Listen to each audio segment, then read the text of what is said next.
अस्सलाम वालेकुम। Communication coaching and conflict skills के सेकंड लेक्चर में आज हम डिस्कस करेंगे कोचिंग और नेक्स्ट लेक्चर में हम डिस्कस करेंगे कॉन्फ्लिक्ट स्किल्स को।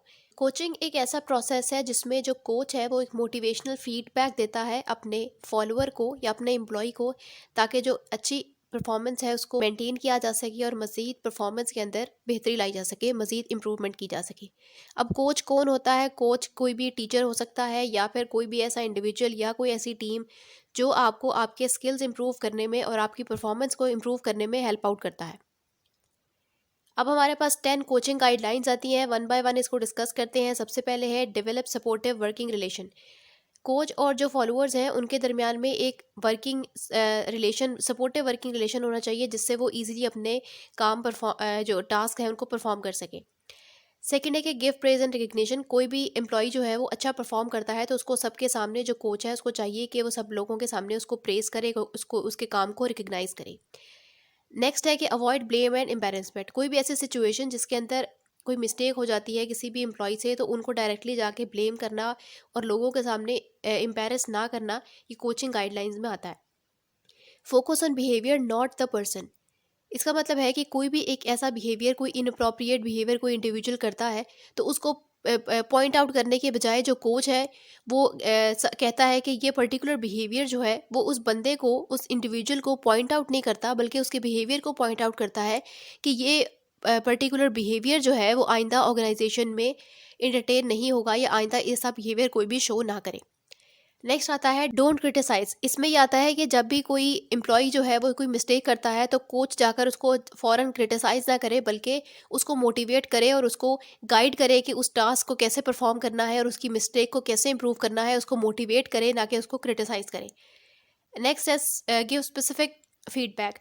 कोई भी काम है, किसी भी चीज़ का आपने फीडबैक देना है तो आप उस जो कोच है वो जाके अपने एम्प्लॉयज़ को जनरलाइज किस्म का फीडबैक नहीं देगा, बल्कि पिन पॉइंट करेगा कि that particular area has to be improved और यहाँ पर इम्प्रूवमेंट की ज़रूरत है। नेक्स्ट है have employees access their own performance. Employee को एक्सेस देना चाहिए कि वो अपनी सेल्फ एवेलुएशन कर सके कि उनकी कहाँ पे उनको मज़ीद बेहतरी की ज़रूरत है। Give coaching feedback. जो कोच है वो हमेशा ऐसा फीडबैक दे जो कि एम्प्लॉई के लिए मोटिवेशनल हो, ताकि वो उससे मज़ीद मोटिवेट होकर अच्छा परफॉर्म कर सके। Provide modelling and training. इसमें यह है कि वक्त के साथ साथ चेंजेस आती रहती हैं एनवायरनमेंट में, तो उसके साथ साथ जो है कोच को चाहिए कि वो अपने एम्प्लॉयज़ की मॉडलिंग और ट्रेनिंग पे फोकस करें। नेक्स्ट है make feedback timely yet flexible.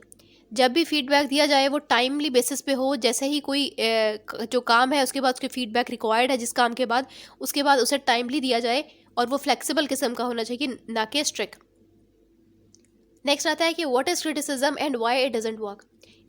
Criticism जो है उसके क्या नुकसानात हो सकते हैं। अब क्रिटिसिज्म एक ऐसा प्रोसेस है जिसके अंदर आप जो है वो पॉइंट आउट करते हैं मिस्टेक्स को और दूसरे पर्सन पे आप ब्लेम करते हैं और आप उसको एम्बेरस करने की कोशिश करते हैं। तो जब भी कोई जो कोई लीडर या फिर जब भी कोई लीडर जो है वो क्रिटिसाइज़ करता है अपने फॉलोअर को, तो उससे क्या होता है कि जो पर्सन है वो डिफेंसिव हो जाता है और वो अपना ब्लेम जो है वो दूसरों पे डालने की कोशिश करता है, एम्बेरस फील करता है, लूज़र की तरह फील करता है और उसको अपनी जॉब पसंद नहीं होती, उसकी लॉयल्टी ख़त्म हो जाती है और वो एक क्रिटिक बन जाता है। नेक्स्ट आता है coaching feedback versus criticism. Coaching feedback जो है एक सपोर्टिव रिलेशनशिप पे बेस्ड होता है। एक सपोर्टिव रिलेशनशिप होता है between a coach and the follower, और जो कोचिंग फीडबैक है ये हमेशा स्पेसिफिक होता है, टू द पॉइंट होता है, डिस्क्रिप्टिव होता है, और इसमें जो फॉलोअर है वो they feel motivated, they feel like a winner. Criticism जो है एक जजमेंटल टाइप की चीज़ होती है जिसमें लोगों को ये फील होता है कि वो लूजर्स हैं और उनको एम्बेरस किया जाता है with criticism. The performance formula coaching also work with conflict resolution. ये एक परफॉर्मेंस फार्मूला है कोचिंग के लिए, और इसको हम कॉन्फ्लिक्ट रेजोल्यूशन, जो हमारा नेक्स्ट टॉपिक है, उसमें भी ये फार्मूला जो है ये वर्कआउट होता है। सबसे पहले जो कोच है वो अपने फॉलोअर को उसकी करंट परफॉर्मेंस के बारे में बताता है। सेकेंडली वो उसको बताता है कि डिज़ायर्ड परफॉर्मेंस क्या है, क्या परफॉर्मेंस होनी चाहिए। सबसे पहले वो उसको बताता है कि आपकी क्या परफॉर्मेंस है। सेकेंडली बताता है कि आपकी ये परफॉर्मेंस होनी चाहिए। थर्ड नंबर पे वो अपने फॉलोअर से या अपने एम्प्लॉय से कमिटमेंट लेता है उस चेंज इन द परफॉर्मेंस की, कि जो डिज़ायर्ड परफॉर्मेंस है वो करने के लिए उससे कमिटमेंट लेता है कोच। थर्ड नंबर पे फॉलो अप करता है कोच के क्या चेंजेस हो रही है, टाइमली बेसिस पे फॉलो अप करता है कि क्या डिज़ायर्ड परफॉर्मेंस आ रही है या फिर नहीं आ रही। लास्ट स्लाइड है हमारे पास, व्हाट इज़ मेंटरिंग। मेंटरिंग जो है वो भी एक कोचिंग की फॉर्म है। इसमें या ये होता है कि एक यंग मैनेजर को हम एसोसिएट कर देते हैं विद द एक्सपीरियंस मैनेजर, और जो एक्सपीरियंस मैनेजर है वो एक मेंटर की तरह एक्ट करता है टू द यंग मैनेजर, उसको हेल्प आउट करता है उसके टास्क परफॉर्मेंस में, उसकी पर्सनल ग्रूमिंग में।